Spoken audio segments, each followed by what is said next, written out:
Okay. Very good morning.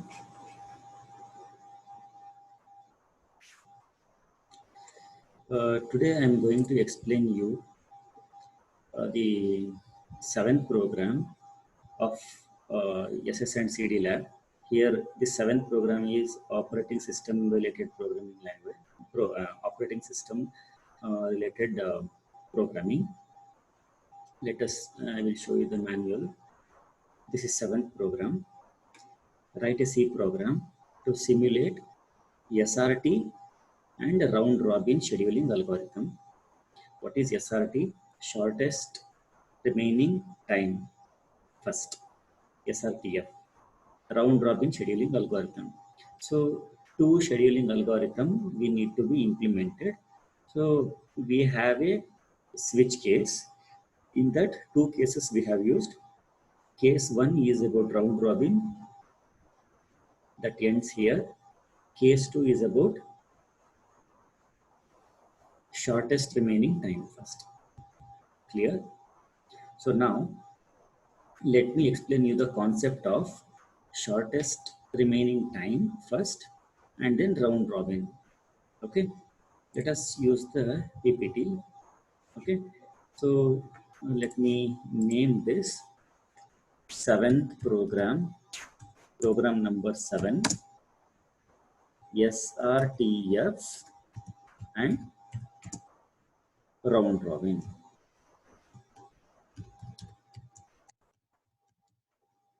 Yeah, so first let me explain you SRTF first. The two slides for SRTF, and third slide and fourth slide is for round robin. Clear? Okay. Keep your notepad ready with you so that you can note down and understand. So first one, shortest remaining time first. You all know the concepts of what is process, what is arrival time, what is burst time. Clear? Process means it's a task to be performed. Clear? That is called as process. Process means program under execution. There are millions of processes executing in the operating system in a second or in a moment. So those processes we can name it as a P1, P2, P3 like that. So those processes will be arrived to the computer and then they will get executed. Okay. So here the first column PNO stands for process number. AT stands for arrival time, what time those processes arrived. Next, burst time. Burst time is nothing but execution time and execution time. How much time a process takes to execute. Is it clear? That is called as burst time. So by keeping these three data, we will have to find out 4 different things. One is completion time, turnaround time, waiting time. So once this table is completed, then we have to calculate the average turnaround time and average waiting time. Clear? Is it clear? So I will show you the output first. Then you will get some idea what could be the output. Okay. So let me show you the execution. Here I have a program. Here case 1 is round robin, case 2 is SRTF. Let me explain you SRTF first. Okay, I'll go for execution, or else I already have it. You can see. So first one is round robin, second one is SRTF. Second one SRTF. Enter the number of processes. Okay, 6. Why this is 6? Because I have in the example what I have taken, the same example I have given. Okay, so see here, process number 1, having the arrival time 0 and burst time 7.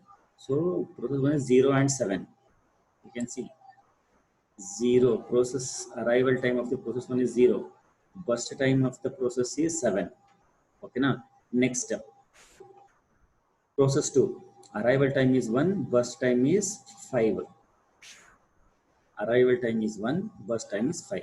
So in the same way, I entered the process arrival time and the burst time. Okay. After this one, the program calculates for the particular process what is the turnaround time and what is the waiting time. That I will explain you. That turnaround time, its average of the turnaround time is calculated. That is 7.166667. Next, average waiting time is sum of all this divided by total number of processes, that is 4. Clear? This is the output for SRTF. Clear? Now let me explain you how the SRTF works. Clear? Initially, what happened? Shortest remaining time first. See, here I have a Gantt chart. Okay. Initially, it starts from 0. What is the first process arrived? The first process arrived at the time 0 is P1. So P1 is entered into the queue. Okay, now this is a Gantt chart actually. P1 is entered. So that is start processing and ends at a 1 timestamp. See here, one thing you should know is this shortest remaining time first program or a process is whether it is a preemptive or non-preemptive algorithm. So preemptive means the process will halt and let the other process to execute. That is called as preemptive. Whereas non-preemptive means the process will not halt until the completion. Okay, now once the process completes its execution, then only it will go for the next process. Clear? That is called as a preemptive and non-preemptive. So here in SRTF, it's a preemptive algorithm until all the process enters the CPU. The meaning is initially P1 is executing, okay, and it preempts and then check in that one time stamp how many number of processes have arrived. So it is keep checking. Once all the processes are arrived to the system, then it chooses the shortest remaining time first. Clear? Okay. Let us see this. Initially process 1, it ends at, it preempts at 1 and it will check within that one number. So that P1, initially P1 is entered at the 0th place, 0 during the 0th time. Next P1, during this P1 what happened, how many number of processes are entered? P1 and P2. Here P1 and P2 both are arrived inside the queue. Next what happened? P3. So P2 is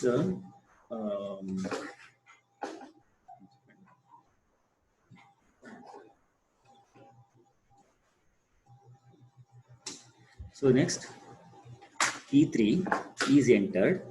Okay, so that means P2, once P2 is entered, it executes for one timestamp. Okay, when P1 executes for one timestamp, the remaining time is 6.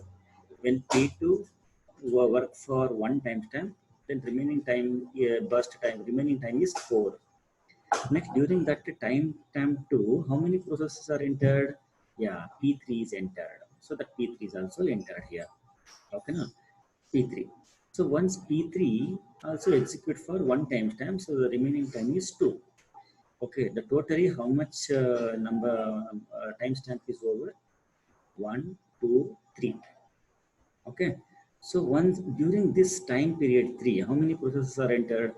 P4 is also entered. Clear? P4 is also entered. Next, P4 also execute for one timestamp. So anyhow, burst time for the P4 is 1, so it becomes 0. So P4 is scratched out. That means P4 no need to stay back in the queue. It's anyhow it completes its work. Okay. Next, what happened during the completion of P4? Time is 4. So within the 4 timestamp, how many processes are arrived? P5 is also arrived. Next, P5 takes the charge. P5 completes for 1 timestamp. That means 5 in the 5 time unit of time. So P6 is also arrived at the same time. So next P6 takes the place. Okay, now. So P1 execute almost all processes like P1, P2, P3, P4, P5, including P3.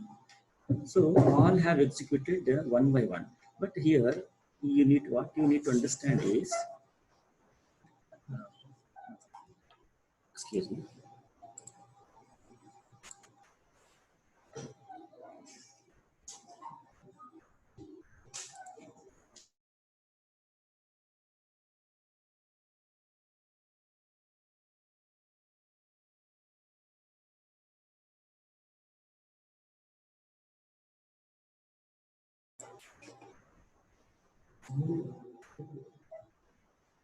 Fifteen minutes. 15. Okay. Okay. So now what's next? During 4 timestamp, P5 is also entered, but which is having the smallest, shortest remaining time here? Which is having a shortest remaining time? Here P1 had 2 and P5 had 2. So that time we will take the first arrival time. Okay, so P3 takes the place. So P3 executed for 5 times time. Next, after this, during 5, P6 also entered. But at that time, which is having the less burst time, that time we will take the arrival time.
Okay, sorry for the delay.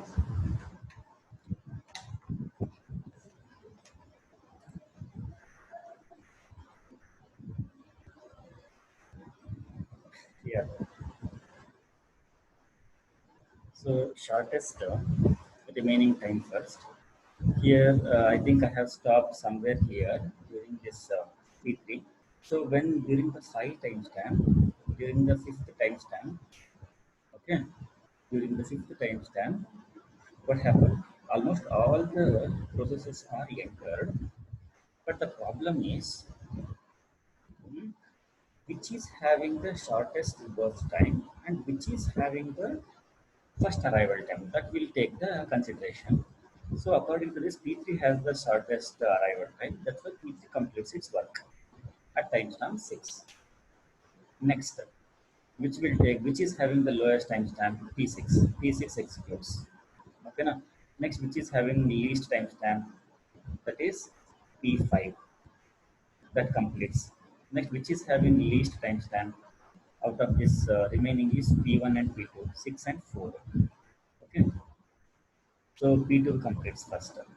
Next, P1 completes. So how it happens? See, initially till the completion of P3, all are executed in one timestamp. Once it goes to P6, once all the timestamps are entered, all the processes are entered into the queue, then no need to preempt. It simply executes based on the burst time of the process. So P6 executed for 6 times, 1 timestamp. P5 executed for 2 timestamps remaining. Yeah, 2. Next, P2 executes for 4 timestamp that was remaining, and P1 executes for 6 timestamp, that is 19. Clear? So once you get this Gantt chart, by using the Gantt chart, you have to find out the completion time. You have to find out the completion time. Completion time. Completion time is a having a formula. What is that formula? You have to check it from you have to check it from last to first. What is that last to first? Let me tell you clearly.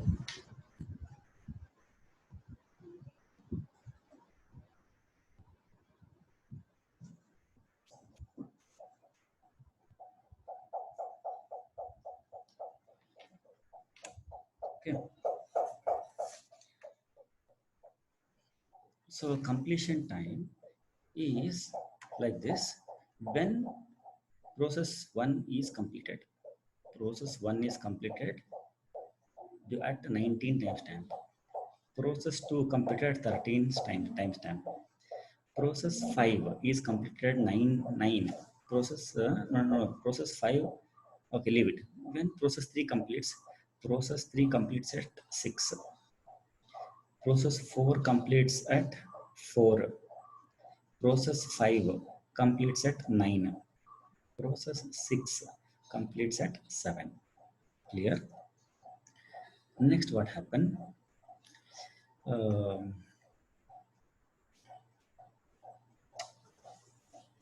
Turnaround time. What is the formula for turnaround time? Turnaround time is equal to completion time, means completion time minus arrival time. So completion time for P1 is 19 minus 0, that is 19. Process 2, 13 minus 1, 12. 6 minus 2, 4. 4 minus 3, 1. 9 minus 4, 5. 7 minus 5, 2. Correct? That is turnaround time. What is waiting time? Waiting time is equal to turnaround time minus burst time. Okay. So 19 minus 7, 12. 12 minus 5, 7. 4 minus 3, 1. 1 minus 1, 0. 5 minus 2, 3. 2 minus 1, 2 minus 1, 1. Clear? So we got our turnaround time and waiting time. Next, what happened? Calculate the average turnaround time, average waiting time. Okay, na? So the same output we have got here. Get the program.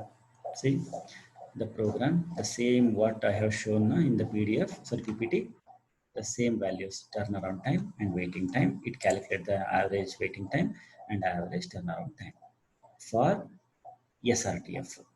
Next, we will go for round robin concept.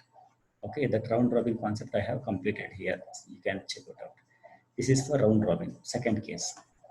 So how round robin works? So you have to understand very carefully. Guys, round robin is a preemptive technique.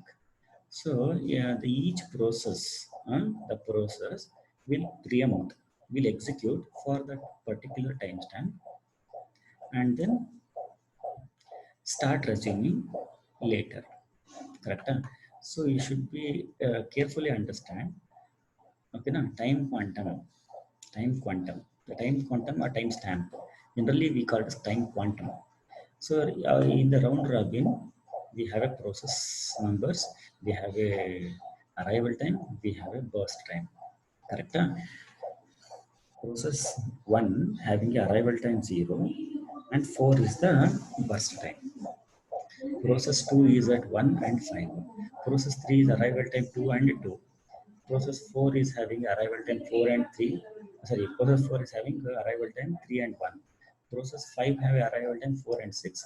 Process 6 have a arrival time 6 and 3. For that, this below one diagram is called as Gantt chart, and the above one is called as the process queue.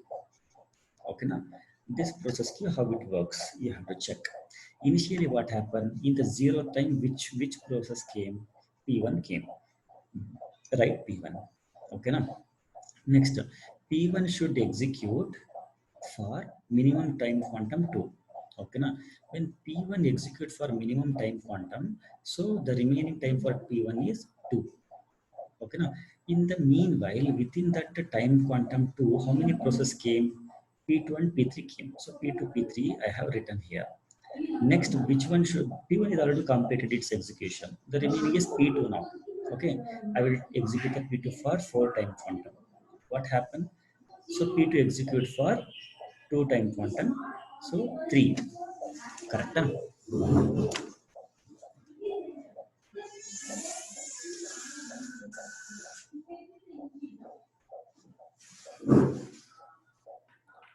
Is it clear?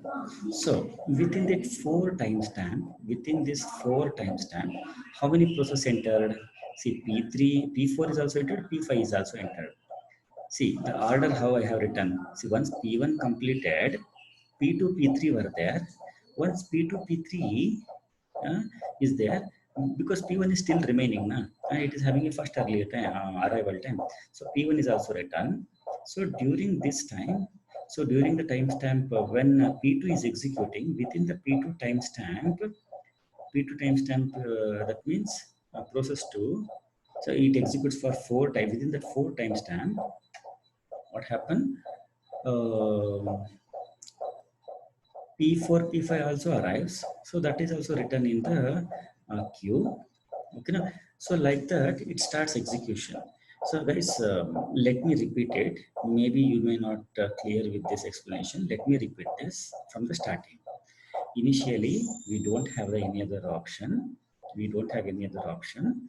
So P1 starts execution for 2 timestamp.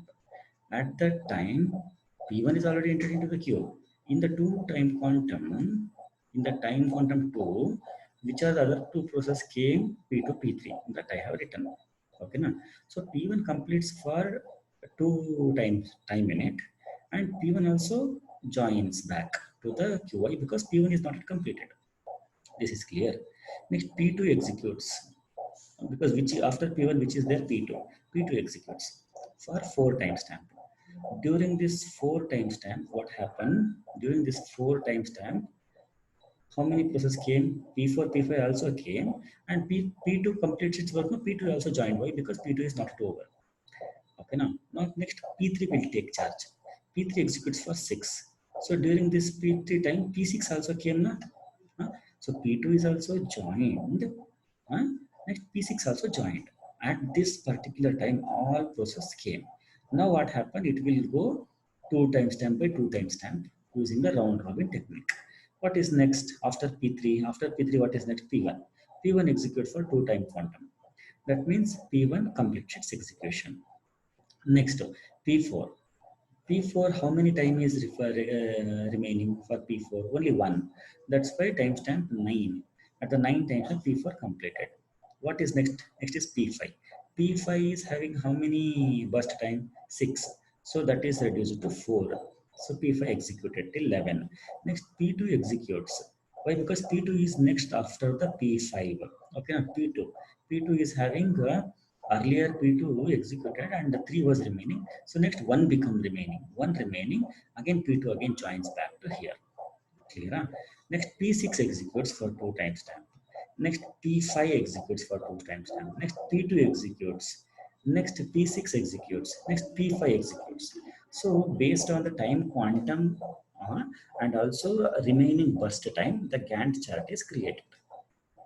Clear?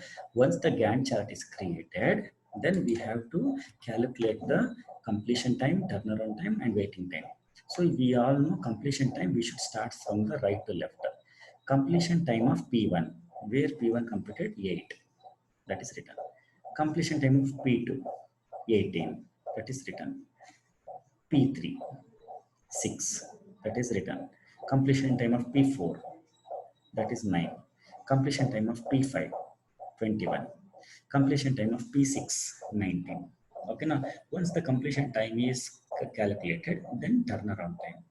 What is turnaround time? Turnaround time formula is completion time minus arrival time. Completion time minus arrival time. 8 minus 0, 0. 18 minus 1, 17. 6 minus 2, 4. 9 minus 3, 6. 21 minus 4, 17. 19 minus 6, 13. Clear? That is called as turnaround time. Next, waiting time. So waiting time is turnaround time minus burst time. 8 minus 4, 4. 17 minus 5, 12. 4 minus 2, 2. 6 minus 1, 5. 17 minus 6, 11. 13 minus 3, 10. Clear? This is about the round robin concept. So for the round robin concept, I will show you the output. Got the output for round robin. See, I have entered the 6 processor there.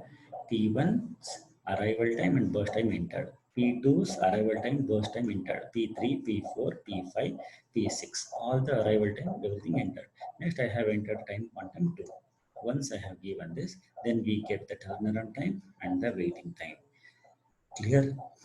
So average waiting time is sum of all these 2, 3, 9, 9, 13, 11 divided by total number of processes, that is 6. Next, average turnaround time, that is 11.33.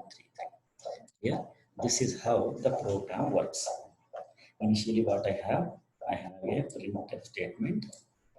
Okay, now we have a scan character scan. So one number is given to round robin and 2 number is given to SRTF. Next, enter the number of process, that is usually 6. For those process, we have to enter the arrival time and burst time. Is it clear? So burst time is also assigned to the remaining time. RT stands for remaining time. Okay. Next, what happened? Switch. Anyhow, the input for both round robin as well as SRTF is same. Next, if I enter round robin case, in the round robin, it requires a time quantum. Okay, na? So it keep checking the time quantum, it keep checking the remaining time, it keep checking the input queue also. Okay, na? Based on that, until the completion of all the process, until the remaining time of every process becomes 0, it keep executing. And once everything is over, okay, na? After the completion of each process, it displays the process number, turnaround time, and this one, what is that? Waiting time. See, this is a formula for process ID, and this is for turnaround time, formula for turnaround time, and formula for waiting time. Okay, na? So waiting time is calculated by using the formula, turnaround time is calculated by using this formula, and that will be displayed. Okay, na? Next, once everything is over, it displays the average waiting time and average turnaround time. Next, for SRTF, it is having the process first table process. Okay, now generally remaining time it will taken as infinity. Okay, now so what happened? See, look at the code. What happened? So it will execute for each one of the process until the completion. So as and when the remaining time is equal to 0, once the remaining time becomes 0, then it displays the turnaround time and the waiting time using this formula. Okay, na? So once everything is calculated, then it displays the average waiting time and average turnaround time. If you want, I will execute it once again in front of you. You can check it now. Let me execute in front of you. GCC space 7 SRT. That means the program name. Okay, now. Dot slash a dot out. Okay, now let me explain the SRTF first. So I will choose the second option. Enter the number of process, that is 6. So enter arrival time of the process 1, that is 0. Burst time is 7. So the same example I'm taking. Next for process P2, 1 and 5. 1, 5. Process 3, 2, 3. Process 4, 3, 1. Process 5, 4. Process 6, something is wrong. Oh, I have given process 5, that's fine. If I give process 6, then you will get the same Gantt chart for it. Okay, now then another one, let me show you round robin. Number of processes are 6. Number of processes are 6. Arrival time for the round robin 0, 4, 0 and 4 is the arrival time for burst time. So process P2, 1, 5. Process P3, 2, 2. Process P4, 3, 1. Process P5, 4, 6. Process P6, 6, 3. So time quantum we have to give. The time quantum taken is 2. So we will get the process time, that is process number, turnaround time, next waiting time. Is this clear? So then average waiting time and average turnaround time. That one I have shown you in the PDF, sorry, PPT. The same output we got from the this one after the execution. Clear? Thank you, my dear students. Just go through this 7th program, that is SRTF and round robin. Yeah, this video will be shared to you.